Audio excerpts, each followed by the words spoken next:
Wapendwa katika jina la Yesu Kristo, na wasalimu nyote popote ulipo, na karibu katika mfululizo wa mada yetu kwikwi za Harmagedoni. Leo tuko sehemu ya 5. Hii ni sehemu muhimu sana ambayo inaenda kutuonesha hasa zahama ya wakati huu tunaoishi, wewe pamoja na mimi. Yako mengi katika mitandao ambayo yanazungumzwa kuhusiana na kuja kwa Yesu. Yako mengi yanayozungumza kuhusu kufungwa kwa mlango wa rehema. Yako mengi yanayozungumza kuhusu kumwagwa kwa mvua ya masika, kwa maana ya kwamba Roho Mtakatifu katika hatua ya mwisho, wakati historia ikikaribia kufikia mwisho wake na Yesu kuja mara ya pili. Lakini wako ambao wamekwisha kuzungumza ya kwamba 2031 Yesu anakuja. Hii je, ikoje katika ukweli wa neno la Mungu? Isije kawa ni kwikwi za Harmagedoni. Ikiwa Yesu ana ukweli na kila mmoja anaweza kuufikia, mimi na wewe tuko hapa kwa sababu hiyo. Amani ya Bwana iwe nawe na iwe pamoja nami. Mungu anapojifunua katika ukweli huu alionao katikati ya zahama za kwikwi za Harmagedoni, neema ya Bwana itatufunika na Mungu atanena nasi ukweli huu. Hebu kabla ya yote tufumbe macho, tuzungumze na Mungu. Mungu wetu wa mbinguni, asante kutubariki mimi na mpendwa ambaye tuko pamoja naye na watoto wako sehemu mbalimbali za ulimwengu, walioweka nafasi hii kipaumbele kusikiliza ukweli wa Harmagedoni. Wewe peke yako ukainuliwe na kutukuzwa unapotufanya sisi sote kuiona kweli yako, kuiamini, kuitii na kuruhusu kuongozwa na imeandikwa. Tubariki kila mmoja wetu katika jina la Yesu Kristo. Amina. Kwikwi za Harmagedoni sehemu ya 5 inakwenda hasa kuangazia wafundishaji wa neno, madai ya uelewa wa kiunabii, uwekaji wa jiwe katika upande huu unaozungumzwa wa kuja kwa Yesu mara ya pili. Mungu hawezi kuacha watu gizani, na ukweli utabaki kuwa ukweli. Hata siku moja uongo hautaweza kusimama, kweli itashinda. Nami ninafurahi kufahamu hivyo, ukweli utashinda na utanishindia mimi na utakushindia wewe. Mungu analo neno kwa ajili ya wokovu wangu na wokovu wako. Neno hili nabii ni neno kubwa leo katika ulimwengu wa roho. Dini ya Kristo imekuwa na madai kadha wa kadha katika vinywa vya wakazi na wahubiri wa neno, wakijaribu kuvuta usikivu wa wasikilizaji, waumini na washiriki katika ibada na hizo nyimbo mbalimbali za sifa, ili mradi tu watu waweze kusadiki, waamini huyu ni mtumishi wa Mungu aliyetumwa katika kipindi cha wakati wa mwisho. Hivyo basi, kufahamu nabii ni nani na ni nini anachofanya, Biblia haijatuacha kuasirini, itatuwekea wazi. Neno nabii katika Agano la Kale, kuna maneno makubwa 4. Katika Agano la Kale ni 3 na agano moja, na katika Agano Jipya liko 1. Haya ni maneno maarufu sana yanayozungumzia nabii. Na katika maandiko matakatifu neno ambalo linaitwa raha, ambalo ni neno ambalo limetafsiriwa kama nabii, na Biblia imetaja vizuri neno hilo raha, neno linalobeba usikivu wa juu kabisa katika matumizi ya maandiko matakatifu Agano la Kale, ambalo limetafsiriwa kama kuona, na limejengwa sana katika maandiko matakatifu. Ukisoma katika Samueli ya kwanza sura ya 9 na aya ya 9, unaona akiitwa hivyo nabii. Ukisoma Isaya 30 na ile aya ya 10 vivyo hivyo. Lakini katika tarakimu yenye herufi katika thamani ya lugha ya Kiebrania ni namba 7200. 7200 ndio neno linalotumika pale. Lakini neno jingine la pili ambalo limepamba pia Agano la Kale linaitwa Hosea. Linaitwa Hosea ambalo pia herufi yake ni tarakimu ya Kiebrania yenye thamani 2374. Ukiingia hapo katika maana hilo neno utaona limetafsiriwa kama mwonaji, sia. Na haya maneno mawili unayaona yamesheheni sana katika Biblia Agano la Kale. Hata ukisoma Samueli wa pili sura ya 24 na ile aya ya 11 na Amosi 7 aya ya 12 na Wafalme ya pili sura ya 17 aya ya 13 na kadhalika. Haya maneno mawili hawa Raha pamoja na Hosea ambayo yametafsiriwa kama nabii ama mwonaji. Haya maneno yote yanamaanisha mtu mwenye uono, anayeona, na ambaye ametafsiriwa kama mwonaji. Lakini hii inamaanisha nini pia? Inamaanisha kwamba Mungu anafungua macho na ili watumishi wake waweze kufahamu. For them to understand, God opens their eyes. Kwa hiyo Mungu anapoondoa pazia katika macho yao, ambayo lugha mbalimbali inatumika, ndoto, maono na nini. Hivi vyote ni kama vile Mungu anaondoa pazia waweze kuona. Ndio maana imetumika hilo neno Hosea pamoja na hilo neno Raha ambayo limetumika katika upande huu. Lakini neno la tatu la Kiebrania ambalo kwa hakika hili ni neno limetumika sana katika Agano la Kale, inaitwa Nevi. Na ndio maana hata katika vile vitabu, mgawanyo wa vitabu katika Agano la Kale kwa Kiebrania, Biblia imegawanywa sehemu tatu. Ina sehemu ya kwanza inaitwa Torah, maandishi yaliyoandikwa na Musa. Halafu sehemu ya pili ambayo ina maneno manabii inaitwa Nevi. Alafu pia kuna maandiko ambayo sasa hapa kuna ushairi, kuna historia, vitu kadhaa ambavyo wenyewe wanaitwa Ketuvim. Sasa haya mgawanyo huu ndio umebeba hata matumizi ya hili neno Nevi, ambayo inamaanisha nabii. Na ukisoma ile Samueli ya kwanza 9 aya 9, nabii ambao ndio nabii ambao tunaiona katika lugha ya Kiswahili ni kama inafanana hivyo hivyo kasoro matamshi na maandishi, lakini limetolewa vile vile kama tunavyoona. Neno hili ndilo ambalo limetafsiriwa katika lugha ya Kiyunani kwa neno linaloitwa prophetess. Ni maneno mawili, moja ni pro, alafu la pili ni femi. Femi ilo neno la pili, alafu la kwanza ni pro. Pro ni preposition ambayo inamaanisha kwa ajili au kabla, before ama for. Pro. Alafu femi ambayo inamaanisha kuzungumza, to speak, kutangaza, kudeclare, to make known one's thought. Ikiwa mtu anataka kueleza mawazo yake yalivyo, anasema anafemi.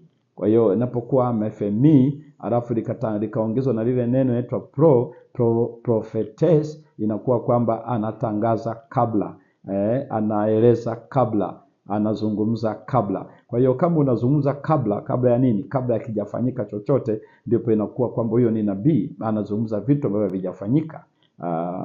Amekuwa ametabiri, amepredict. Nabii ni zaidi ya predict. Umezungumza kitu ambacho kwa hakika kitatokea na kwamba hakijatokea bado. Kwa hiyo prophetess, femi, speak, alafu pro, before. Unazungumza kabla hakijatokea. Na katika ukweli huo, nabii amekuwa akihusika katika mawasiliano kati ya Mungu na wanadamu walioanguka dhambini. Na unajua baada ya dhambi hapakuwa na uwezekano wa Mungu kuwasiliana na wanadamu uso kwa uso, kwa sababu Mungu ni moto ulao. Lakini Mungu aliweka njia ya kuweza kufikisha ujumbe wake kwa watoto wake ingawa wameanguka dhambini. Kwa hiyo utaona kwenye Hesabu 12 aya 6 pakepo nabii nitajifunua kwake. Ukiona Amos 3 aya 7, Mungu hatafanya neno lolote isipokuwa amewafunulia manabii watumishi wake. Ukisoma pia Luka 1 aya 70, vivyo hivyo aliyowafunulia manabii wake. Katika hali ya kawaida, in general sense, katika uelewa wa kawaida kabisa, nabii anazungumza, yeye ni mnenaji kwa ajili ya mtu mwingine, spokesman for another, anazungumza kwa ajili ya mtu mwingine. Kwa hiyo ni uelewa mkubwa kabisa. Na utaona katika kitabu cha Kutoka, wakati Mungu anamtuma Musa, kitabu cha Kutoka na ile sura ya 7 na ile aya ya kwanza, Na hapa ninasoma, Bwana akamwambia Musa, angalia, nimekufanya wewe kuwa kama Mungu kwa Farao, na huyo ndugu yako Haruni atakuwa nabii wako. Unaona kwamba Mungu anamfanya Musa awe Mungu kwa Farao, alafu anamfanya Haruni awe nabii wa Musa, kwa sababu maneno mengi ambayo yalizungumza kwa Farao yalisemwa na Musa, lakini yalitajwa ama yalitamkwa na Haruni. Kwa hiyo Haruni ndiye alikuwa mnenaji sana kwenye ikulu ya Farao. Na hayo maneno ameyapata wapi? Amepewa na Musa. Kwa hiyo kwa kuwa Musa alikuwa ananena kwa ajili, Haruni alikuwa ananena kwa ajili ya Musa, basi anakuwa nabii wake. Ndio tafsiri unaoona ukifanyika pale. Lakini ukirudi sura ya 4 ya Kutoka na ile aya ya 15, Kutoka 4 aya ya 15, neno la Mungu linasema, nawe utasema naye na kuyatia maneno kinywani mwake, nami nitakuwa pamoja na kinywa chako na pamoja na kinywa chake, na kuwafundisheni mtakayoyafanya. Kwa hiyo unaona Mungu anavyozungumza uhusiano kati ya Musa pamoja na kaka yake Haruni wanapokuwa katika utume huu muhimu sana kwenda kwa ikulu ya Farao kwa ajili ya ukombozi ama kutoka kwa Wanaisraeli katika nchi ya utumwa. Kwa hiyo ni in general sense, katika hali ya kawaida kabisa ya uelewa. Unaona nabii ni msemaji kwa niaba ya mtu mwingine. Lakini katika mazingira ya usuli ya kibiblia, biblical setting, unapoangalia juu ya nabii, ni nabii anasema kuhusu Mungu. Kwa hiyo lazima awe nabii wa kweli. Yeye ni msemaji kuhusu Mungu, na kwa kuwa Mungu ni wa kweli, lazima nabii wake pia awe wa kweli. Na anasema nini? Anazungumza ukweli ambao Mungu amempatia, lakini pia anatafsiri ukweli. Anahusika kama interpreter, interpret, anatafsiri tafsiri kwa ajili ya Bwana, anatafsiria watu kile Mungu alichowaeleza. Na hivyo ni amefunuliwa, amevuviwa, tunasema revelation, kurevelate maana yake amefunua. Mungu anapojifunua mwenyewe, when God reveals himself kwa mtumishi wake, anasema amepokea mafunuo, revelation. Alafu yeye anakuwa mtafsiri, anapoyapeleka na kuelezea maana yake hayo maono, pia anakuwa mtafsiri. Kwa hivyo anakuwa msemaji kwa niaba ya Mungu. Hiyo ni upande wa Biblia kama inavyoeleza. Lakini katika Agano Jipya pia, katika Agano Jipya Mungu wetu anataka atueleze, je, habari ya karama hii ya unabii imesemwa nini katika Agano Jipya? Je, itaendelea au haitaendelea? Biblia inaeleza ya kwamba Mungu, kama ilivyo katika Agano la Kale, pia katika Agano Jipya karama hii ya unabii imeendelea kuwepo na itakuwepo mpaka kuja kwake Yesu Kristo mara ya pili. Hakuna ushahidi ya kwamba Mungu ataiondoa karama hii ya unabii kwa watu wake ama kwa kanisa lake. Badala yake itakuwepo mpaka Yesu anapokuja mara ya pili. Kwa hivyo, na ushahidi tunao wazi pia ukizungumzia habari za Warumi sura ya 12 na aya ya 6, Wakorintho ya kwanza sura ya 12 aya ya 10. Hata nikisoma Tesalonike kwa mfano, nisome Watesalonike ile ya kwanza sura ile ya 5, Watesalonike sura ya kwanza na ile sura ya 5 na ile aya ya 20. Neno la Mungu linasema kwa hakika, ukisoma ile aya ya 19 hadi 21, anasema msimzimishe roho. Alafu 20, msitweze unabii. Alafu 21, jaribuni mambo yote, lishikeni lililo jema. Msitweze unabii. Na ina maana unabii upo na unaendelea.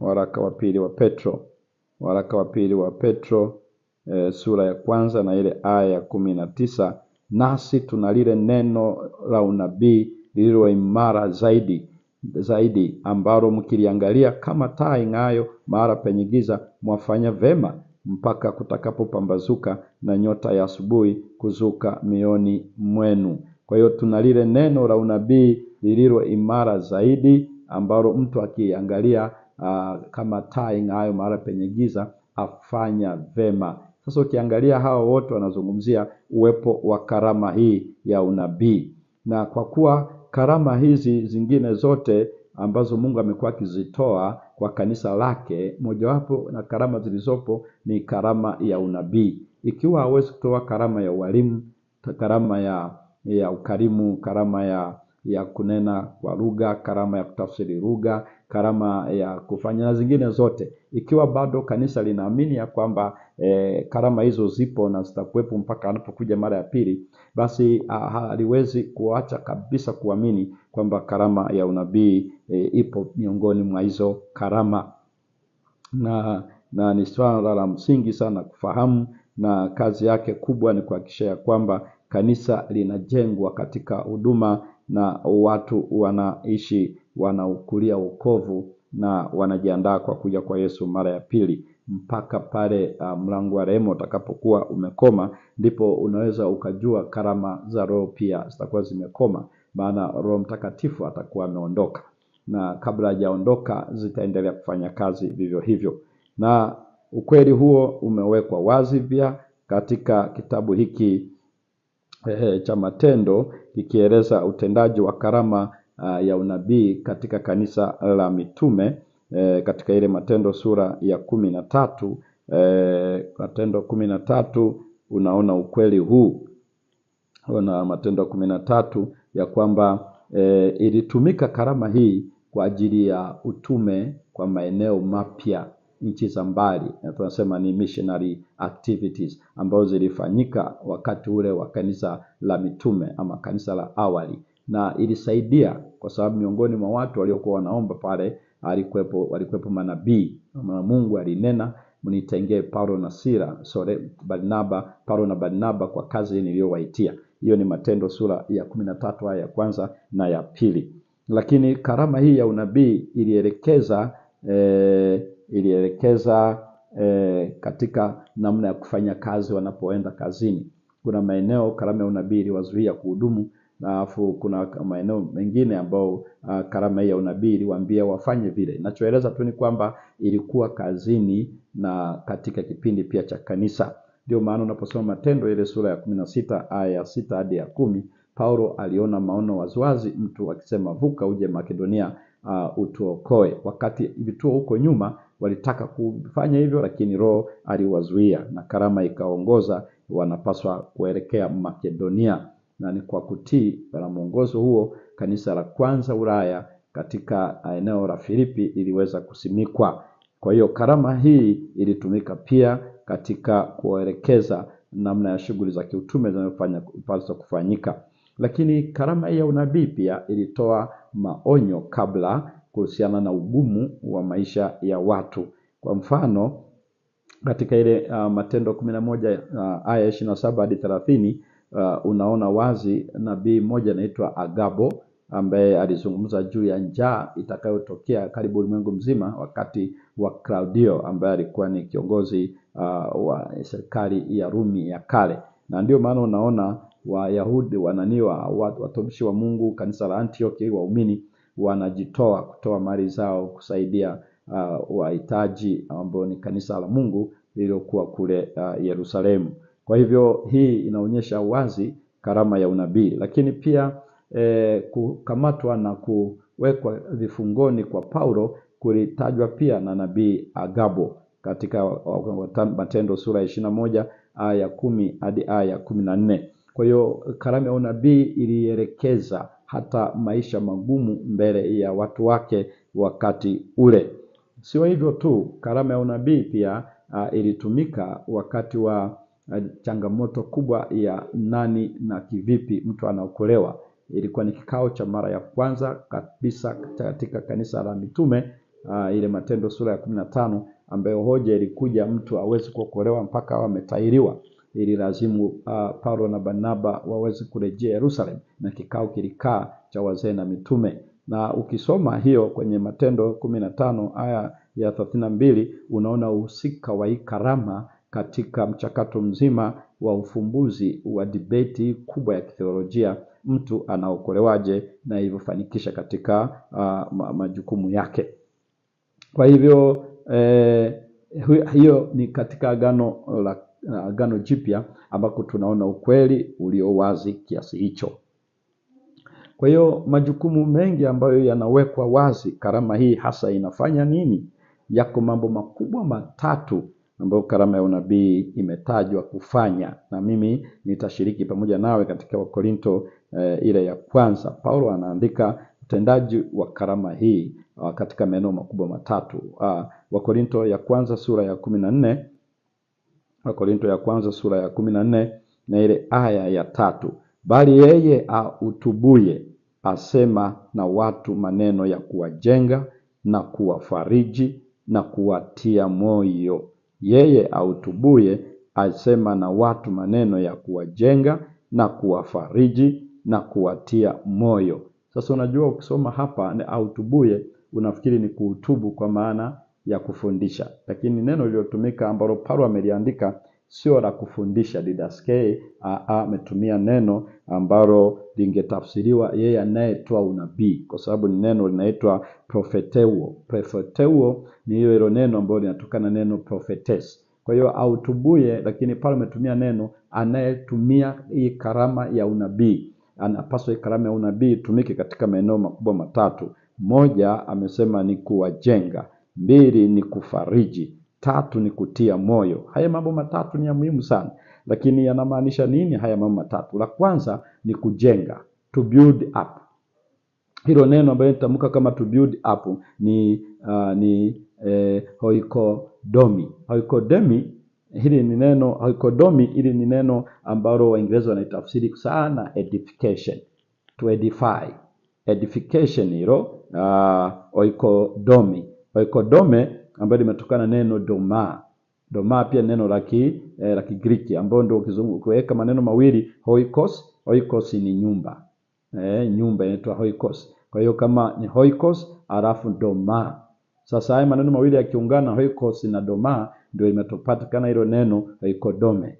Oikodome hilo ambalo limetumika hapo linamaanisha nini? Kwa sababu doma ama litokana neno demo linamaanisha jenga, kuweka paa, ama kwa tungetumia Kiswahili cha leo kuwezeka paa.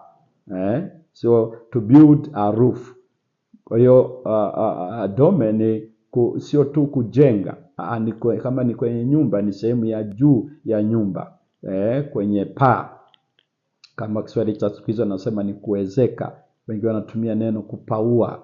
Kwa hiyo sio ujenzi wa kwenye msingi, ni ujenzi wa paa, sehemu ya juu ya nyumba. Kwa hiyo ni house top. Utaliona kwenye Mathayo 24 aya 17, Yesu anasema utakapoona yeye aliyeko juu ya dari, tumeka neno dari, asishuke. Hilo neno hauiko dome, aliyoko juu ya dari imetafsiriwa kama neno dari, asishuke. Lakini pia kwenye Matendo 10 aya 9 ni hilo neno linatumika pale. Kwa hivyo inamaanisha kujenga. Sasa inamaanisha nini kujenga kwa sehemu ya juu? Maana anasema maneno ya kujenga. Kwa hiyo anajenga upande wa juu. Ni nini kinachozungumzwa pale hasa? Maana yake huyu anafanya vema na kupamba upande wa unajua ni Kigiriki nacho ni cha ajabu sana. Paulo anapokitumia pale analeta habari ya ujenzi wa nyumba, lakini ukweli anachozungumza ni kujenga akili. Ndio maana Waingereza wanatumia neno upstairs, kwamba hivi yuko sawa kichwani, is he normal, is she normal upstairs. Yani anasema hivi ufahamu wake uko sawa, hawasemi downstairs, anasema upstairs. Kwa hiyo ukienda wakati fulani unasema hivi mtu anamaanisha nini anaposema hivyo, lakini anamaanisha je, iko akili timamu. Sasa hii oikodome dome inamaanisha ufahamu. Kwa hiyo jenga ufahamu, jenga akili, pamba akili, improve or adorn the mind. Akili ndio irekebishwe, ifanywe maboresho, alafu ipambwe. Kwa hiyo anamaanisha nini? Anamaanisha muendelezo wa kiroho, kwa sababu inapozungumzia kwenye mind katika maandiko Biblia inazungumzia hali ya kiroho, spiritual development, ama tunasema ya kwamba building up the spiritual life. Kwa hiyo karama hii ya unabii inajenga hali ya kiroho. Hapa ndipo hali ya kiroho inajengwa, na ili awe kuwa mwaminifu na mkarimu, faithfulness and benevolence. Haya yote yanapokuwepo, kwa hiyo anajenga kutumia nini? Kuzungumzia juu ya maombi, kuzungumzia juu ya kujitafakari, kujifunza maandiko matakatifu na mengine. Hayo yanahusu kujenga upstairs, spiritual advancement. Mtu anakuwa kiroho, nasikia kuweni katika Kristo. Anazungumzia hali yake ya kiroho. Lakini neno ambalo ametumia pia kuelezea kwamba mkihutubu sio tu kwa kuwajenga, ametumia neno kufariji. Hilo neno kufariji ndio nasikia kwa Kiingereza anatumia exhortation. To exhort, maana yake ni nini? Hapo Kiswahili anatumia neno kwamba anafariji. Sasa unajua fariji, tungeona nimetumia neno comfort ama console, lakini sio neno lililotumika hilo, kwa sababu ukienda kwa Kiebrania ni paraklesis. Paraklesis, klesis from the word kaleo. So ukiangalia hayo maneno paraklesis ambayo inamaanisha ni kusihi, unasihi, lakini huku ukitia moyo, ukihamasisha waingie katika majukumu. Tunasema arouse believers to duty, majukumu ya kumtumikia Bwana. Lakini kwa kufanya hivyo wanahusika katika wito wa Injili, gospel invitation. Hiyo neno maana sio tu kwamba wanajengwa upstairs, lakini wanaitwa watumike katika mwito ama mwaliko wa Injili. Lakini neno la tatu ambalo wanalitumia, ambalo Paulo amelitumia kwamba ni kuwatia moyo, ametafsiri kuwatia moyo, ambalo ndio katika Kiingereza version nyingi wanatumia neno to comfort. Kwa hiyo karama ya unabii inatia moyo, ina comfort. Sasa hiyo kutia moyo hiyo ambayo ndio wanaeleza to encourage, to comfort ama ku encourage. Hii inamaanisha nini? Kama ilivyo utendaji wa karama zingine za Roho, neno la Kigiriki inaitwa paramuthia. Paramuthia ambayo ndio imetumika kama comfort ama consolation.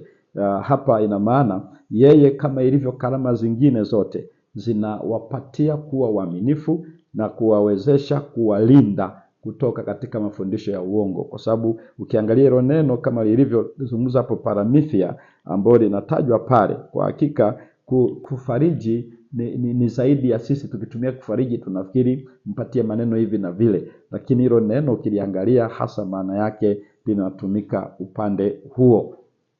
Kwa hivyo manabii wameitwa kufanya hivyo, na ndio maana unaona wakihusika katika ile Efeso 2:20, maana mmejengwa katika misingi ya mitume ya manabii na Yesu Kristo ndio jiwe kuu la pembeni.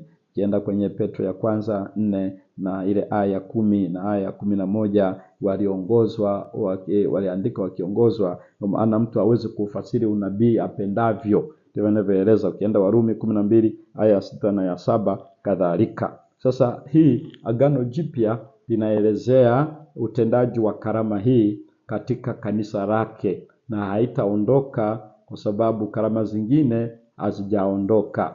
Zinaondoka tu pale mlango wa rehema unapofungwa, na kwa lugha nyingine Roho Mtakatifu anapoondoka na Yesu akiwa amemaliza kazi yake kama kuhani mkuu. Hapo ndipo unaweza ukazungumzia kutokuwepo kwa karama za Roho. Lakini kama hivyo bado vipo, maana yake karama za Roho bado zipo. Sasa niko sehemu ya tatu ambayo nahitaji uweze kuona, ambako ndo tunaenda hasa kwenye jambo moja muhimu sana, kwa sababu hapo ni kipindi cha Biblia wakati inaandikwa, wakati wa mitume, na imesafiri hivyo hata baada ya mitume. Tunasema apostolic church wakati za mitume, alafu naingia church fathers wale waliofuata baada ya mitume, mpaka historia yote ya kanisa. Leo sisi tuko kipindi gani? Tuko wakati wa mwisho, end time,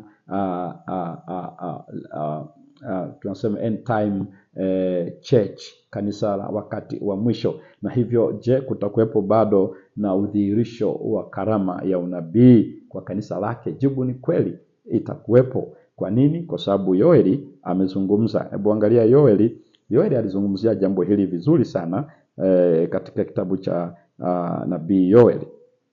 Nabii Yoeli alizungumza habari ya ukweli huo, Yoeli sura ya 2 na ile aya ya 28 hadi 32, aya ya 28 hadi 32.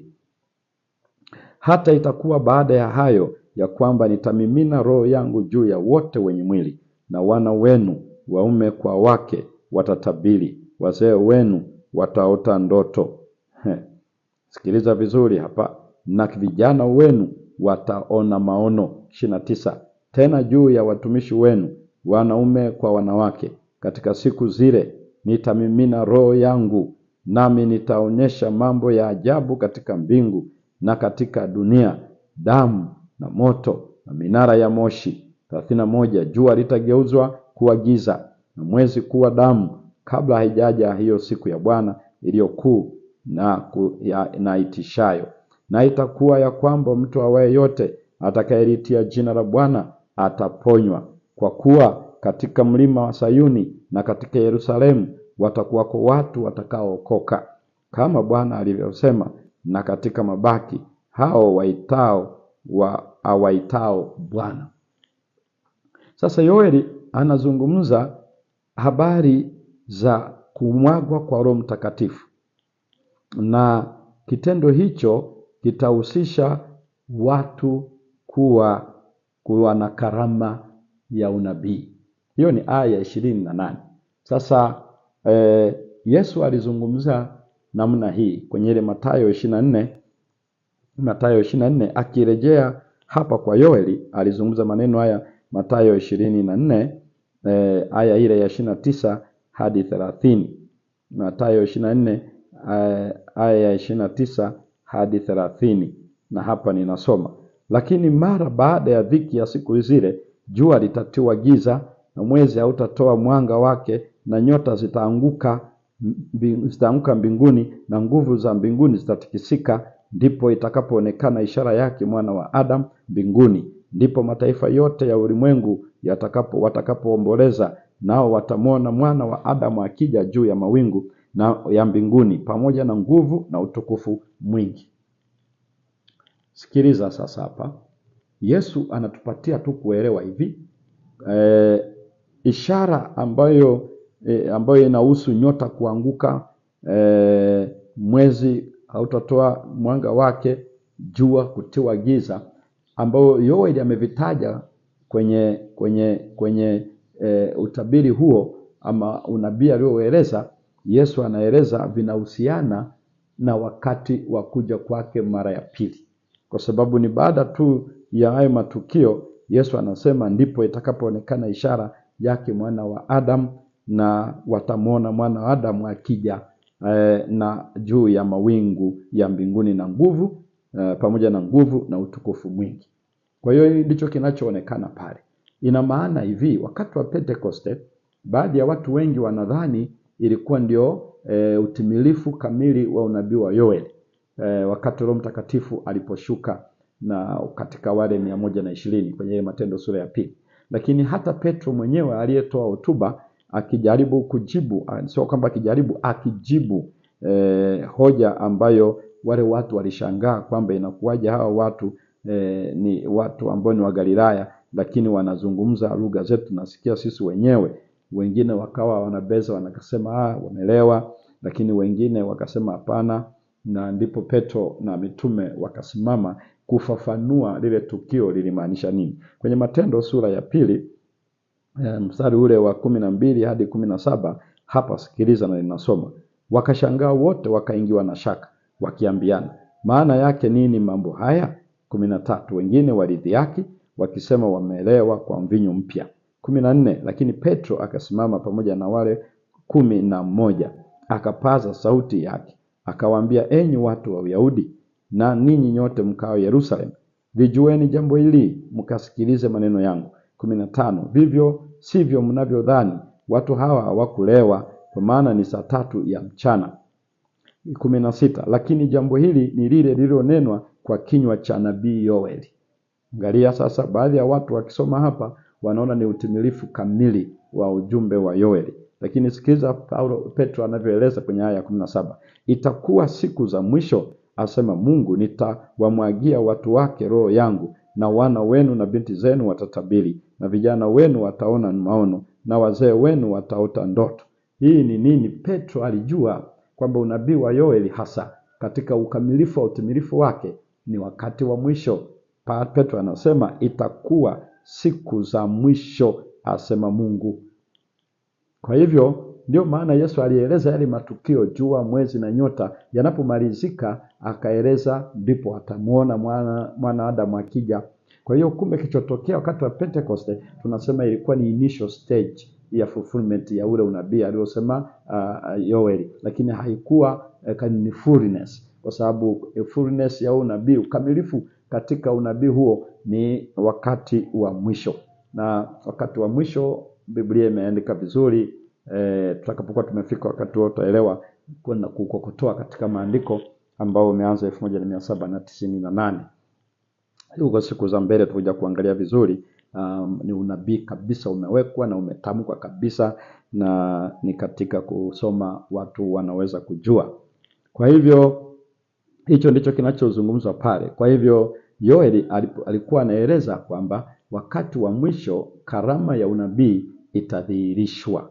Alikuwa anazungumzia end time manifestation of spiritual gift, kwamba itakuwepo sio tu wakati wa mitume na kanisa kipindi hapo, lakini hata wakati wa mwisho, yani kuanzia 1798 baada ya Yesu, karama hii itadhihirishwa. Kumbuka ninapitia huku kote kwa sababu ndio eneo moja ambalo ibilisi anajiigiza nalo sana, kwa sababu linahusu kufundisha, linahusu kutoa unabii, linahusu nini. Hapa ndipo masikio ya wakazi wa dunia mengi yanafunguliwa kuweza kusikia, yanavutiwa, na mtu anaona kabisa ya kwamba huu ni ujumbe. Na hii ni jambo la msingi kuweza kufahamu Biblia inavyoeleza wakati huu wa mwisho. Kwa hivyo hapa kuna jambo ambalo tunahitaji kufahamu muhimu sana, ambalo pengine ni vizuri tukafahamu Mungu alipodhihirisha karama ya unabii. Maana ni mojawapo ya karama zilizodhihirishwa maalum kwa kipindi maalum.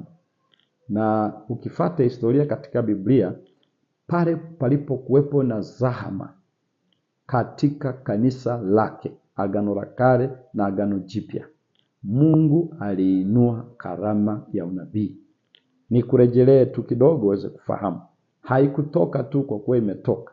Ukiona imetumika, kulikuwa kuna zahama wakati ule ambayo Mungu aliona ilihitaji kuwepo kwa karama ya unabii, kuongoza, kulinda na kutunza imani ya watu wake. Kunaongoza kanisa lake katikati ya hiyo zahama ili litokee salama, na kuhifadhi katikati ya mishare hiyo ya zahama, lakini wakati huo kutunza watu wake katikati ya zahama.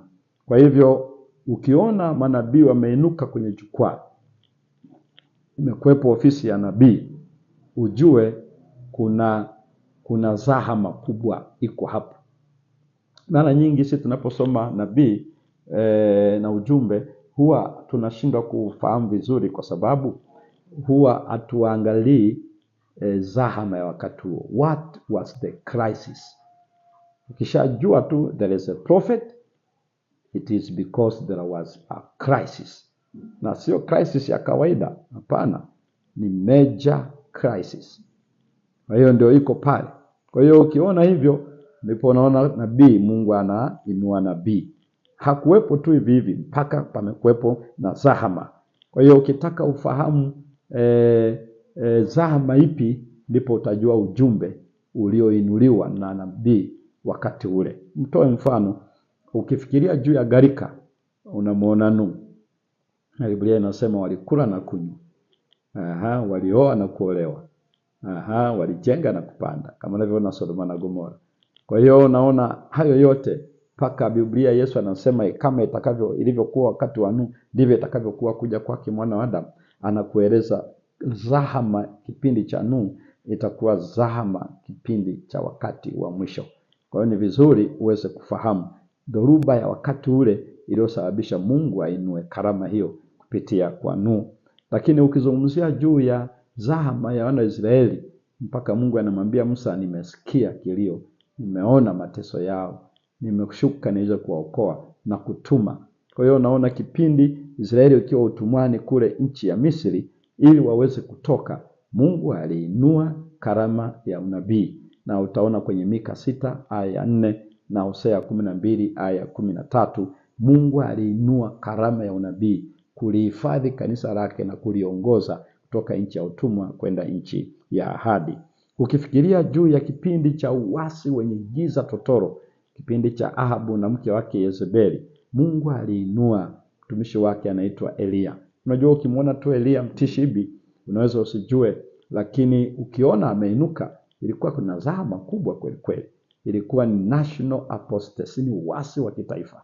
Yaani kuanzia ikulu ndio kabisa wanaabudu Baali. Sistimu za ibada ya uongo zilizotoka kwa Wafilisti zimehamia Israeli. Waliokuwa wanajaribu kusimama kwenye ukweli, hao waliuawa. Manabii mpaka wanafichwa kwenye ile Wafalme wa Kwanza sura ya 18, pango moja 50, pango jingine 50. Ni ndani ya kipindi kama kile ambacho hakuna mtu angeweza kuona kama hivi Yehova tena ataabudiwa. Mungu alileta karama ya nabii. Biblia inamleta Elia Mtishibi kwenye jukwaa.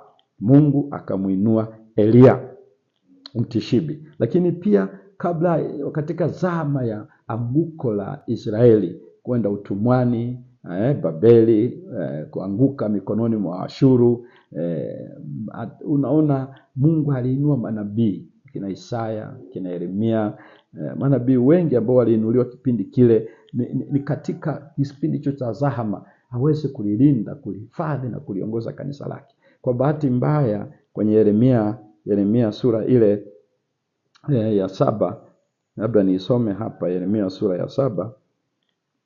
Mungu anaeleza sura ya 7 na ile aya 25. Sura ya 7 na ile aya 25 ninasoma hapa.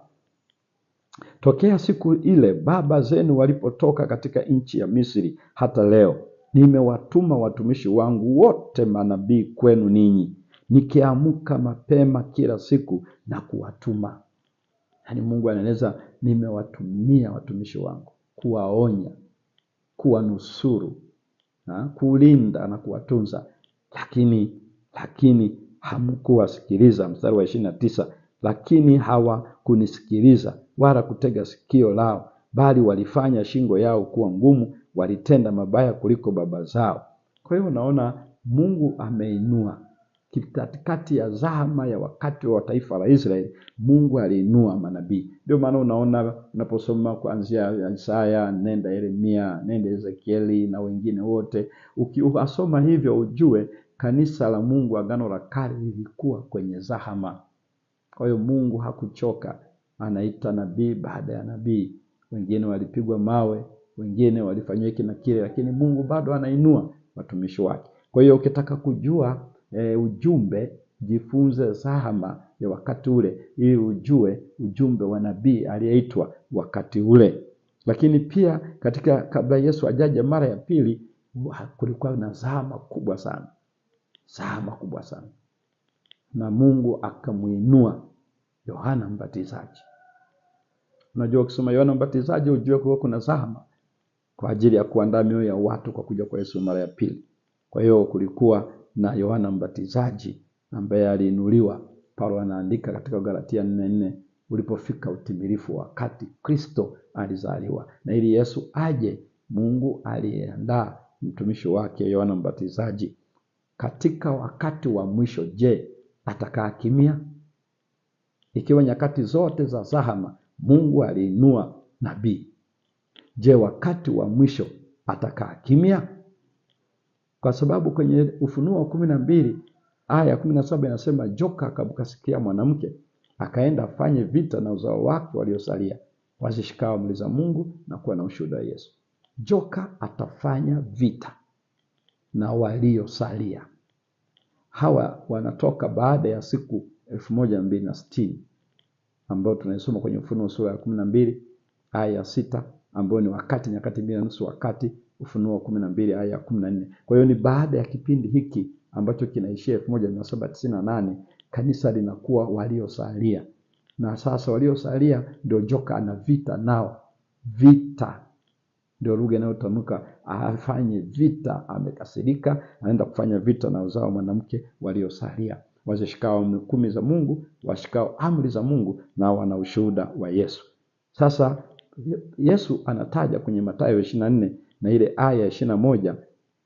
Mathayo 24 anataja kipindi cha wakati wa mwisho. Yohana wa Patmo anaeleza joka atafanya vita, itakuwa ni vita. Na kitabu kile cha Mathayo 24 na ile aya ya 21, Yesu alizungumza hivi, akasema, kwa kuwa wakati huo kutakuwepo dhiki kuu ambayo haijatokea namna yake tangu mwanzo wa ulimwengu hata sasa, wala haitakuwapo tena. Kwa hiyo wakati wa mwisho ni Ibilisi atafanya vita na waaminifu. 1, 2, Yesu anasema itakuwa ni kipindi cha dhiki ambayo haijawahi tokea na haitakuwepo baada ya hapo. Lakini kwenye Timotheo ya 2:3 aya ya kwanza anasema, nataka ujue wakati wa mwisho itakuwa siku za hatari, siku za hatari. Alafu anaorodhesha hatari yenyewe ni ipi. Kwa hiyo ukiangalia kama watu wa Mungu watapita katika hatari za wakati wa mwisho kiasi hicho, Yesu alieleza na kufafanua kwenye Mathayo 24 aya ya 5, akieleza kutakuwepo na udanganyifu wa kidini, akitaja juu ya makristo wa uongo na manabii wa uongo. Kwa hiyo udanganyifu mkubwa Yesu anautaja wakati huu wa mwisho ni udanganyifu wa kidini, religious deception, kuanzia ule mstari wa 5. Lakini bado Yesu anataja aya ile ya 6, kutakuwepo na changamoto katika jamii. Vita, matetesi ya vita ambayo vinausuka ulimwengu kwenye aya ya 6. Lakini ameeleza pia kuwepo kwa uimara wa kisiasa, political disturbances ama instability, kutakuwepo na njaa, kutakuwepo na matetemeko, aya ya 7. Lakini aya ya 9 akasema Wakristo watateswa, si kwa sababu yoyote ile, ila kwa sababu tu wameamua kuwa waaminifu. Kwa hiyo wasio waaminifu ambao wapagani watawatesa. Lakini bado akaeleza kwamba kanisa litapambana na changamoto ndani yake kwenye ile aya ya 10 hadi ya 11 ya Mathayo sura ya 24, akielezea vizuri namna itakavyokuwa, kwamba watu watajikwaa, watu watasalitiana, watu watachukiana na manabii wengi wa uongo watatokea kwenye aya ya 11. Kwa hiyo anaelezea namna usaliti na uasi ukapokuwa ndani ya kanisa pia.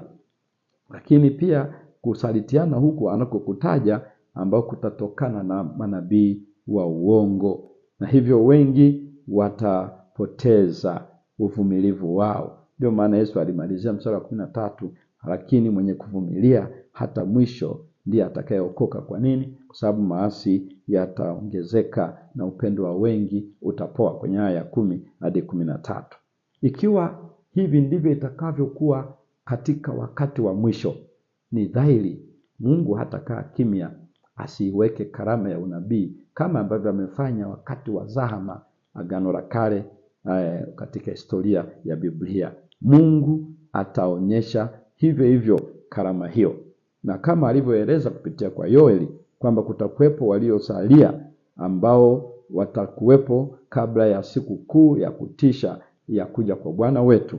Hii inaonyesha wazi kuwa ya kwamba Mungu ataendelea kuiweka karama ya unabii ndani ya maisha na kanisa lake mpaka mlango wa rehema utakapofungwa na kisha Kristo aweze kuonekana. Lakini kabla haijafanyika hivyo, Mungu ataendelea kuiweka karama hii kwa ajili ya kazi ile.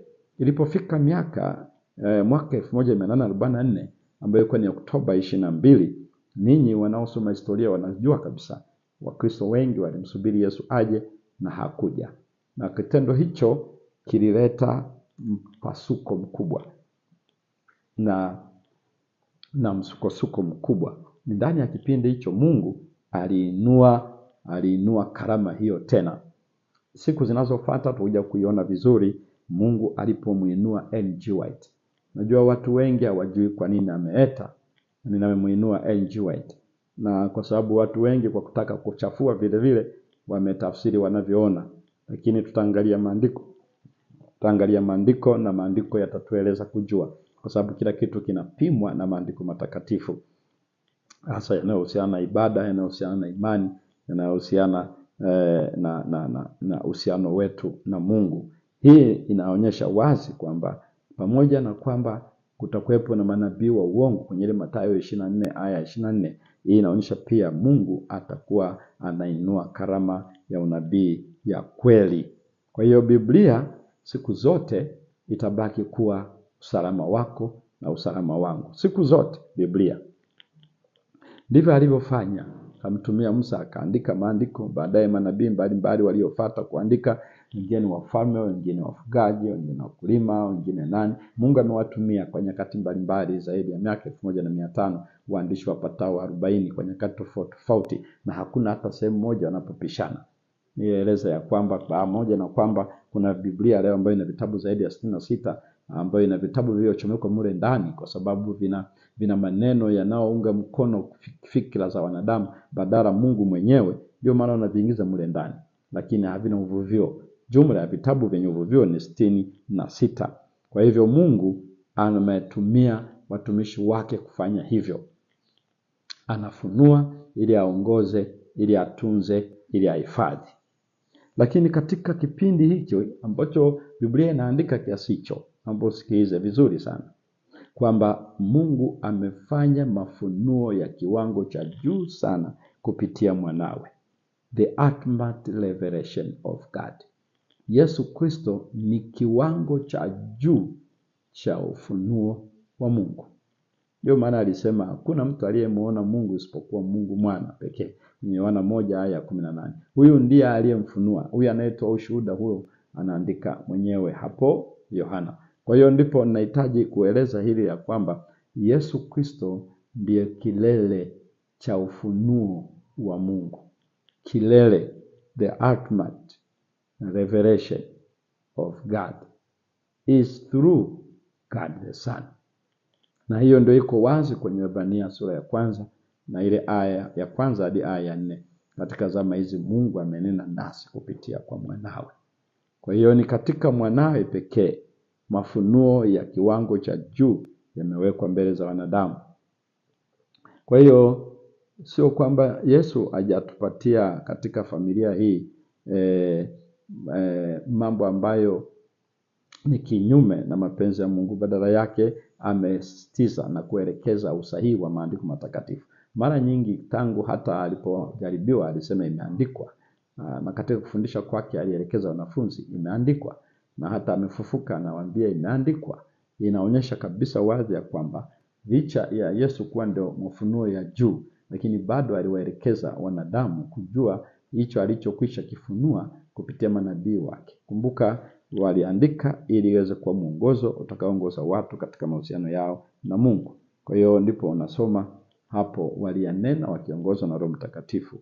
Hivyo basi Agano Jipya katika maisha ya Yesu Kristo ikaja ikabebwa na mitume. Na mitume wakawa mashahidi waliotafsiri sana Agano la Kale kuhusu Yesu ni nani. Kwa hiyo wakisoma aya za Agano la Kale na kuwatafsiria watu waweze kujua Yesu ni nani. Na hivyo kila kitu alichokizungumza mitume, narudia, kila kitu alichozungumza mitume kililenga juu ya udhihirisho wa hali ya juu wa Mungu kupitia kwa Yesu Kristo. Lakini pia jambo la pili, walihakikisha ya kwamba wanarejelea maandiko matakatifu. Maandiko matakatifu ndio maana hata pale ambapo walikuwa hawana kabisa rejea, kwa mfano kama Paulo anapoandika hapo sio Bwana bali ni mimi, kwenye ile Wakorintho ya 1 sura ya 7, anaposema hapo sio Bwana ni mimi, sio kwamba ni ya kwake kichwani, kwa sababu baadaye alisema nami pia naamini na Roho Mtakatifu.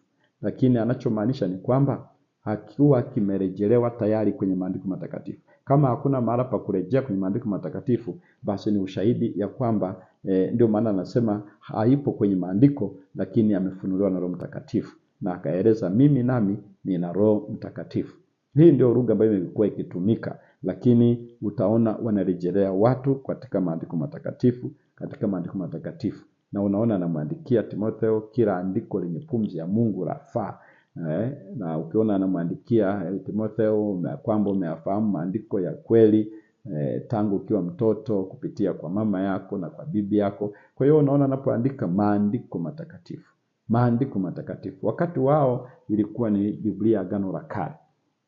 Baadaye ndipo watu wa Mungu walipoweza kuona walichoandika kwamba walivuviwa, na ndio unaona kuna siku utakuja kuangalia vizuri mchakato uliotumika mpaka kufikia vitabu 27 vya Agano Jipya. Wakati huo kuna vitabu zaidi ya 5,000, lakini walivyovipita kwenye ile skana wakajikuta wanapata tu vitabu 27. vingine vikapoteza sifa kwamba havina uvuvio wa Roho Mtakatifu, na hivyo haviwezi kuwa msingi wa imani na mafundisho kwa kanisa. Kwa hivyo ndivyo ilivyotokea katika maisha ya Yesu hapa duniani, na uhusika wa mitume kwa ujumla walihakikisha kwamba mafunuo hayo yote waliokuwa nayo hayafanyi mambo yafuatayo matatu. La kwanza, hayo mafunuo hayatalingana. Sikiliza vizuri anavyoandika. Wanatuandikia vitu vizito kweli kweli. Walihakikisha wanasema, kwa mfano Paulo wakati anaandika kwa Galatia anasema mtu yeyote akihubiri injili tofauti na hiyo na alaaniwe. Hiyo ni Galatia sura ya 1 aya 5 hadi 6. Alaaniwe. Mbona? Kwa nini anaandika hivyo? Walihakikisha wanajenga wasomaji wao warudi kwenye maandiko, kwamba maandiko ndio yana uwezo, maandiko ndio yanayolinda, maandiko ndio yanayosimamia mtu na kusema huyu yuko sahihi ama huyu yuko sahihi. Maandiko matakatifu. Ikitokea siku moja ukapuuza maandiko matakatifu, umepuuza ulinzi, umepuuza usalama, umepuuza mwongozo wa maisha ya imani na utumishi ama mahusiano yako na Mungu. Hata Yohana anapoandika kwenye Ufunuo sura ya 22, Ufunuo sura ya 22 na ile aya ya 18, Yohana wa Patmo, Ufunuo 22 aya ya 18, ambayo ndio sura ya mwisho, anasema namshuhudia kila mtu ayasikiaye maneno ya unabii wa kitabu hiki. Mtu yeyote akiyaongeza, Mungu atamuongezea hayo mapigo yaliyoandikwa katika kitabu hiki. Yaani anaeleza mstari wa 19, na mtu yeyote akiondoa lolote katika maneno ya unabii wa kitabu hiki, Mungu atamuondolea sehemu yake katika ule mti wa uzima na katika ule mti mtakatifu ambao habari zake zimeandikwa katika kitabu hiki. Nini wanachoandika? Ina maana ya kwamba walihakikisha wanawabakiza watu kwenye imeandikwa. Na hii inamaanisha nini? Ukiongeza unaongezewa mapigo, ukipunguza unapunguziwa juu ya uzima wa milele. Wanachosema ni kwamba chochote mtu atakachoandika, chochote mtu atakachonena, hakikishe ni kile Biblia imeeleza, kwa sababu hakuna chochote utakachokisema ama nitakachokisema ambacho kitaonyesha ya kwamba kinalingana na maandiko. Chochote ambacho mtu atakuja nacho hakisilingane na maandiko, badala yake kiwe ni maandiko. Kama ni nje ya maandiko, asikilinganishe na maandiko. La pili, hakikisha ya kwamba hakichukui nafasi ya maandiko. Akichukui nafasi ya maandiko. Usiandike ama usihubiri ama usizungumze kinacho supersede. Hakipaswi kuchukua nafasi ya maandiko. Tatu, hakipaswi kuwa nyongeza ya maandiko. Huu ndicho anachokiendeza. Waandishi wote wa Biblia ndivyo walivyoenda. Ndio unaona hata Isaya anasema katika to the law and to the testimonies, kwenye Isaya ile sura ya 8 na 20, ikiwa wasemi sawa sawa na neno hili, bila shaka kwao hapana asubuhi. Siri ya udanganyifu ni pale tunapoondolewa usikivu wetu kwenye imeandikwa. Ukishaniondoa hapo, ukishaondolewa pale, maana yake tayari hayo nayo yasema mimi, hayo nayo yasema wewe, ndio yatakuwa ni maandiko. Kwa hiyo hapo umereplace, imekuwa badala ya maandiko, supersede. La pili, umeweka umeongezea, umefanya addition ya maandiko. Na tatu, umefanya kitu ambacho nimeeleza hapa, unataka kufanya kiwe sawa na maandiko.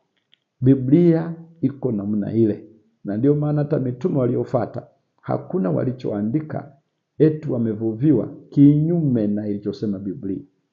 Ni miaka ya hivi karibuni ambako mtu anataka atuaminishe tukubali kisa ni mtu wa kiroho, kisa ni mtu wa Mungu, anataka atuonyeshe tofauti na vile Biblia inavyosema.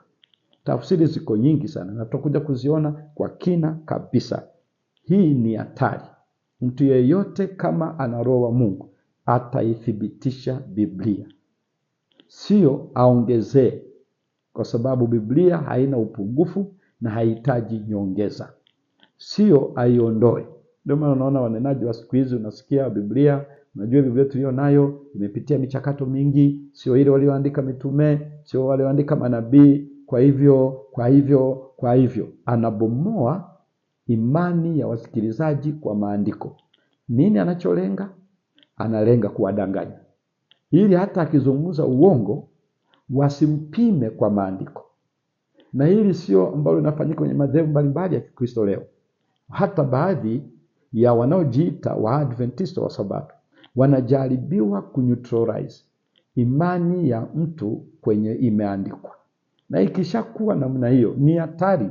Mtu yeyote akizungumza na ameshindwa kufafanua vizuri aya ya Biblia, kile anachokisema ndio anataka kieleweke, akikilazimisha na kukisukuma ili kionekane ni sahihi, na majumuisho yote anayoyafanya na mahesabu, ni hatari.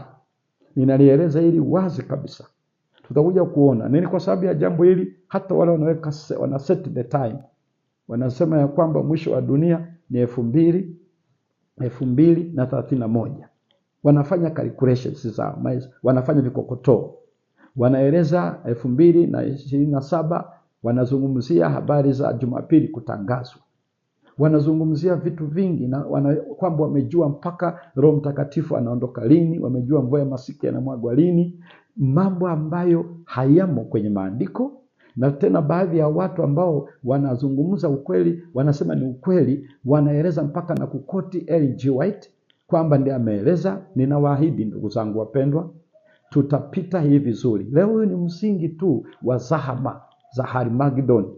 Katika somo hili kwikwi za Harmagedoni, kwa nini tunatafuta kuchokonoa? Halafu ukiuliza swali wanasema hiyo ilikuwa ni wakati ule. Tutakuja kuona vizuri Jumatano inayofuata, kwa sababu Jumatano inayofuata tutaingia kwenye ukokotoaji wa hizo aya za maandiko matakatifu na kuona kama kinazungumzwa kitu, mlango wa rehema unafungwa lini, kama kinazungumzwa kitu, Roho Mtakatifu anakuja lini, kama inazungumzwa kitu, Yesu anakuja lini. Tutapita huko kote, na ni nyingi sana leo. Na ninarudia jambo hili, usimwamini mtu awe anaonekana wa kiroho kiasi gani, ni mzuri kuhubiri kiasi gani, ni mzuri kufundisha kiasi gani, ama ni Mwadventista ama si Mwadventista. Ikiwa Biblia itawekwa kando, ndugu zangu, hatuna ulinzi, hatuna usalama,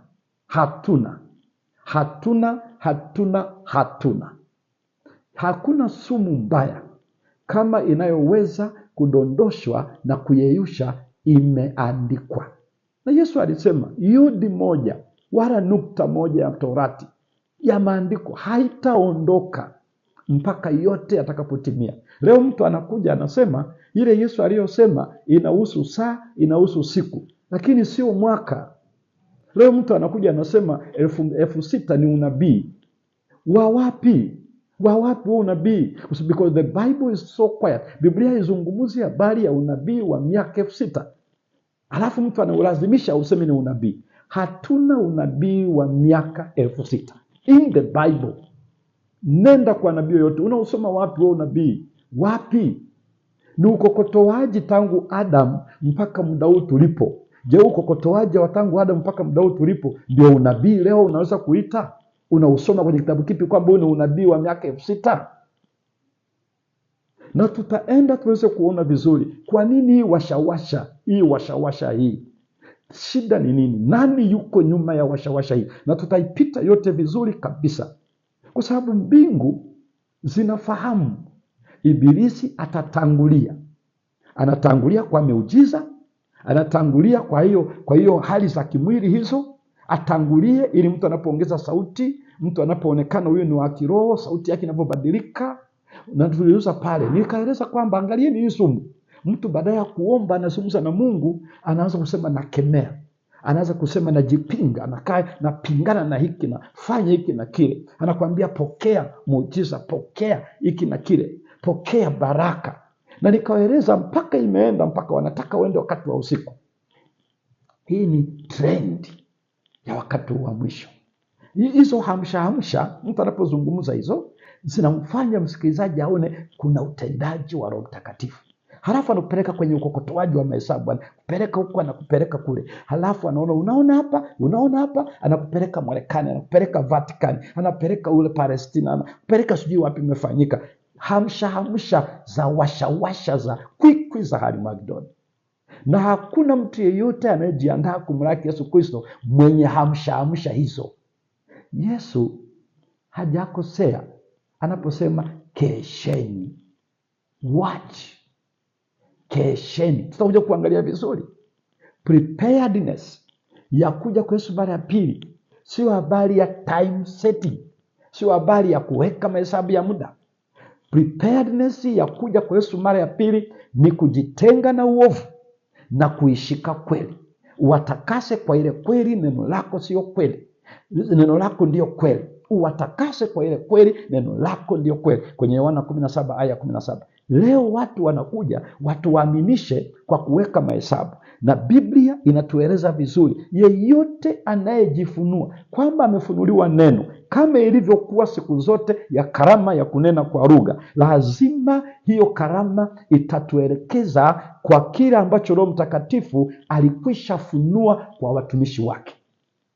Ikiwa hajafunua kwa watumishi wake, piga chini hilo fundisho. Toa nje kabisa. Jumatano ijayo tutakuja kuipitia yote. Toa nje, kwa sababu kila ambacho Roho Mtakatifu alifunua kwa watumishi wake kitapima kila mafunuo yajayo mbele.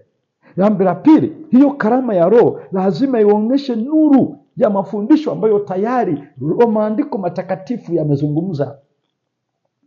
It will illuminate and clarify teachings already present in the scriptures.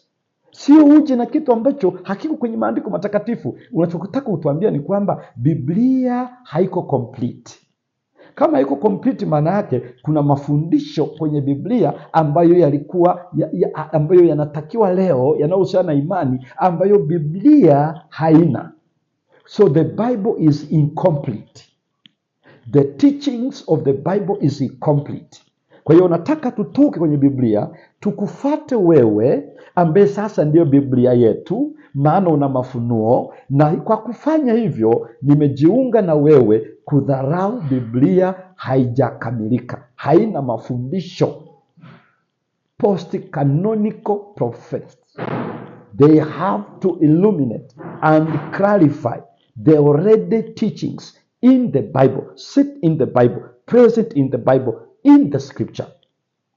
Karama ya unabii ya kweli itaingiza matumizi kanuni za maandiko matakatifu katika maisha ya kila siku.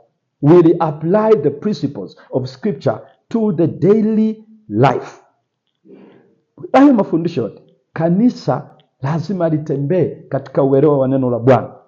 Kanisa lazima liishi kulingana na ukweli uliowekwa. Ni karama ya unabii itakayotunza kanisa dhidi ya mafundisho ya uongo, false doctrine, na kuwajenga waumini katika msingi wa kweli, to establish believers in true foundation, ambayo ni maandiko matakatifu. Neno na neno. Ibilisi alishindwa, it is written. Yesu akiwa jangwani, kila alichoulizwa, it is written. Imeandikwa. Imeandikwa. Haijaandikwa, achana naye. Kwa hiyo tunakwenda kuangalia vizuri kabisa. Lakini angalia Kumbukumbu la Torati. Mungu hawezi kuacha hivi. Huu mzaa unaoendelea sasa hivi, ambao Mungu alikwisha uweka wazi.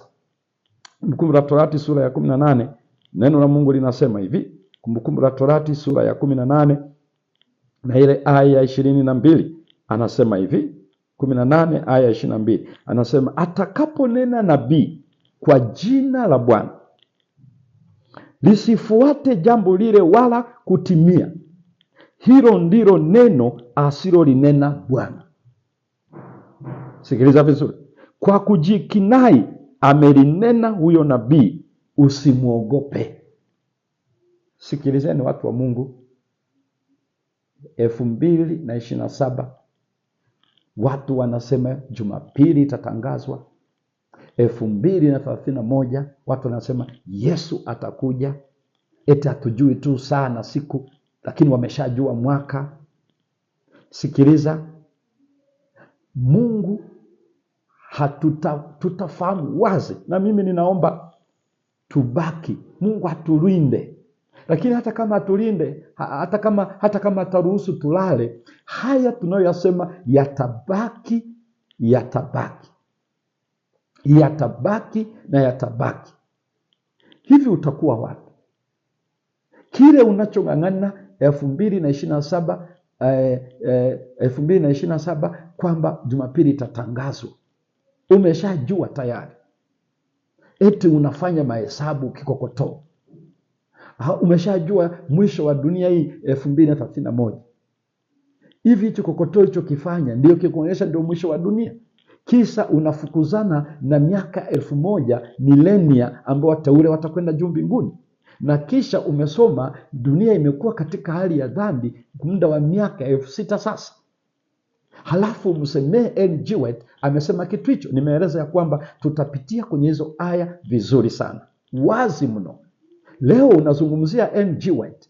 Kwa wewe ambaye umeendelea kusema Seventh Day Adventist Church ni Babylon, Seventh Day Adventist Church ni Laodikia, ambako N.G. White ameeleza is a militant church, ni kanisa lililoko vitani, second to none. Hakuna jingine lililo imara, lindawa ndani yake kuna magugu ndani, lakini liko imara, ni jukwaa liko imara. Halafu huyu mtu ambaye amelisonda kidole analiita ni Babeli, anaita ni Laodikia, leo anakuja tena na maandiko ya N.G. White, amesema N.G. White amesema hivi na vile. Ni nani huyu? Sehemu unamkubali, sehemu unamnenea vibaya. Wewe umetoka ndani ya kanisa, halafu unajiita una ukweli uliopo. Upi? Ikiwa ukweli ulio nao, upi uliokufanya utoke ndani ya kanisa? Mimi na wewe ndani ya vipindi hivi vya kwikwi za Armageddon, ninaingia kwenye kina kirefu, kwenye ukokotoaji unaofanywa leo mpaka kutarukisha dunia. Yesu anakuja 2031, badala kutarukisha ulimwengu, watu wanavyopaswa kujiandaa. Wanajiandaje? Na wewe sio mara ya kwanza. Yesu ametuambia myaonapo hayo changamkeni, kwa kuwa ukombozi wenu umekaribia. Yaani mbingu zimesitiza mnapoona hayo yote yanatokea, changamkeni. Anatuzungumza kesheni, jiandaeni, Yesu anakuja. Na sio siri, tuko wakati wa Yesu kuja mara ya pili. Lakini nani aliyekuambia anakuja 2031? That is the problem. Na kwa nini Ibilisi anatupeleka hapo? Anajua. Nitakuja kueleza muda utakapofika hapo, wakati nazungumza kwenye ukokotoaji, why, kwa nini anawakita watu kwenye time setting. Kwa hiyo anasema hilo neno sitakuwa halijatimia, mtajua sijamtuma. 2027 sio mbali, 2031 sio mbali, ikiwa Mungu atatutunza sio mbali. Lakini angalia Kumbukumbu la Torati, alishazungumza, anatusema msiwaogope, anamaanisha nini? Angalia Kumbukumbu la Torati sura ya 13 ile aya ya 1 hadi ya 5. Kukizuka katikati yako nabii au mwotaji wa ndoto, akikutolea ishara au ajabu, ikatukia hiyo ishara au hiyo ajabu aliyokuambia akisema, na tuifuate miungu mingine usioijua, tuitumikie hiyo. Aya 3, wewe usiyasikize maneno ya nabii yule na au yule mwotaji wa ndoto, kwa kuwa Bwana Mungu wenu yuwajaribu. Mwana wa mbeta pekee. Hii kelele inayoinuka kwa sasa is a test of a genuine Christian. Nisikilize vizuri. Hizi washawasha za miaka 6000, washawasha mvua ya masika inakuja lini, washawasha mlango wa rehema unafungwa lini, washawasha Sunday law inatangazwa lini, is a test. It is a test. Bwana anajaribu Wakristo wa kweli na Wakristo wa washawasha. It's a test. Apate kujua kwamba mwampenda Bwana Mungu wenu kwa mioyo yenu yote na kwa roho zenu zote. 4, tembeeni kwa kumfuata Bwana. Sikiliza vizuri. Tembeeni kwa kumfuata Bwana Mungu wenu, mcheni na kushika maagizo yake na kusikiliza sauti yake, nanyi mtumikieni na kushikamana naye. Mstari wa 5, na yule nabii au yule mwotaji wa ndoto na auawe, kwa kuwa amesema yaliyopotoka juu ya Bwana Mungu wenu, aliyewatoa katika nchi ya Misri, akatukomboa katika nyumba ya utumwa, apate yule mtu kukupotoa katika njia aliyokuamuru Bwana Mungu wako uiendee. Ndivyo utakavyouondoa uovu utoke katikati yao. Sikiliza ndugu zangu wapendwa, hiki ndicho alichofanya nabii Elia. Wote waliopotosha Israeli walikutana na makali ya upanga. Wote walikutana na makali ya upanga wakati wa Elia chini ya mto Kishoni. Wakati wa Elisha akamtuma nabii, makali ya upanga. Na Mungu alisema atakayeokoka kwa Hazaeli, Yehu atamuua. Atakayeokoka kwa Yehu, Elisha atamuua. Maana yake hakuna muongo na mdanganyifu atakayesimama. Ikiwa ushupavu utaendelea namna hii, 2027 sio mbali, 2031 sio mbali. Ikiwa huwezi kufundisha watu waache dhambi, wajiandae, tunaishi wakati wa kuja kwa Yesu mara ya pili. Na tunafahamuje? Tunafahamu kwa sababu dalili na nyakati zimetuweka huru, zimetuongoza, kama alivyosema kwenye Luka 21, kama alivyosema kwenye Mathayo 24. Lakini hajatuambia to set time. Ikiwa hiyo haiwezi kutusaidia mpaka hapo, siku inakuja kilichofanyika katika mto Kishoni wakati wa Elia kitatokea. Biblia inasema ya kwamba itatokea, kwa sababu anachokieleza, wataondolewa uovu kwa kuuawa. Mimi sikuombei ufikia hapo, sikuombei kabisa. Na huenda baadhi yetu tusiwe hai wakati huo. Ujumbe wa leo hasa unamaanisha nini? Maana sio lazima tuishi mpaka 2027 ili tuone ulichosema Sunday law itatangazwa. Huenda tusiwepo mpaka 2031 kuona Yesu anakuja mwaka huo. Mimi ninachojua ni kwamba kujiandaa, kujitenga na uovu. Kujiandaa ni kuunganisha maisha yangu na Mwokozi. Kujiandaa ni kuwasha taa. Kujiandaa ni kuwa na mafuta. Yesu ameeleza namna hiyo, na ameweka hivyo vibao tuweze kuvifahamu. Lakini kama kwako kujiandaa kunahusu tarehe, kunahusu mwezi, kunahusu mwaka, hiyo jiandae mwenyewe. Kwa sababu Yesu ametueleza wazi. Na ninarudia, somo linalofuata usikose kabisa, kwa sababu utapita kwenye maandiko matakatifu na hizo aya. Halafu baadaye ile nyingine itakayofuata nitakuja kwenye maandiko ya N.G. White. N.G. White anavyosema miaka 6000 na habari ya Ruvu ya Masika, na habari ya kuwekwa kwa Roho Mtakatifu, kuondoka kwa Roho Mtakatifu, habari ya kutangazwa kwa Jumapili, na habari ya kuja kwa Yesu mara ya pili.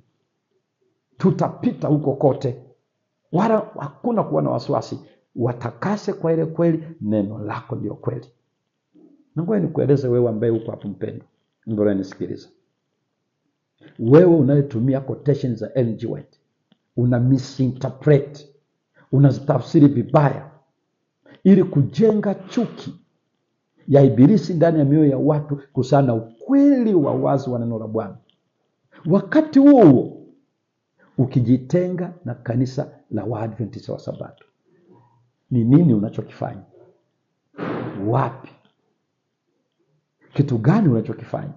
Wewe muumini ambaye umetega sikio kwa mtu ambaye hana muunganiko na waliosalia, hana kanisa la unabii wa Biblia wakati wa mwisho, unamtegea sikio, unamsikiliza. Leo anatumia quotation za watu vibaya, lakini wakati huo zinazosonga kwamba hatuna kanisa, hili ni jukwaa leo imara, hatuna kanisa kuliko hili. Leo anakufundisha hakuna haja ya zaka. Leo anakufundisha hakuna haja ya uongozi, kila mtu ajitegemee. Leo anakufundisha ya kwamba hili kanisa ni Babeli. Leo anakufundisha kwamba hili Laodikia. Umeshindwa kumtambua anavyojichanganya kiasi hicho. Mimi na wewe tunaweza tusiwepo wakati wa 2027, wakati wa 2031. Uwele tukao tumeshalala, lakini nataka kujua Mungu akituweka hai ameeleza waliopotosha kanisa la Bwana waliuawa. Uwe na imani, uwe na hakika Mungu atafanya hivyo kulilinda kanisa lake. Nini kinamaanisha kwa sasa? Wokovu ni swala la leo, ni leo. Ndivyo amesema kwenye Waebrania 3:7-8. Leo mkisikia sauti yake, msifanye moyo wako kuwa mgumu. Leo ni unenaji wa Roho Mtakatifu. Waebrania 3:7-8. Roho Mtakatifu alisema leo mkisikia sauti yake, msifanye moyo kuwa mgumu. Hii ndio maana ya ujumbe wa leo. 2, leo tunahukumiwa kwa ukweli tunaosikia. Yesu alisema Yohana 12 Injili na aya 47-48, mimi si wahukumu, neno mnaolisikia litawahukumu siku ya mwisho. Neno leo. Hii ni wakati wa kujiandaa, wa kunyoosha nguo yako kwa pasi. Weka mavazi yako kuwa safi, yafue katika damu ya mwana kondoo. Huu ndio wakati wa kufanya tabia zetu kujitenga na dhambi, kuwa waaminifu kwa neno lake. Huu ndio wakati ambako tunapaswa kujiandaa kwa kuja kwa Yesu mara ya pili, kabla ya taabu, zahama haijaja mbele yetu.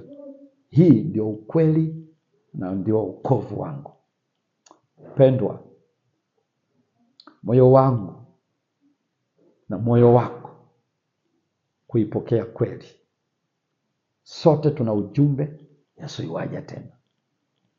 Sote tuna ujumbe, tujiweke tayari. Sote tuna ujumbe, tujitenge na maovu.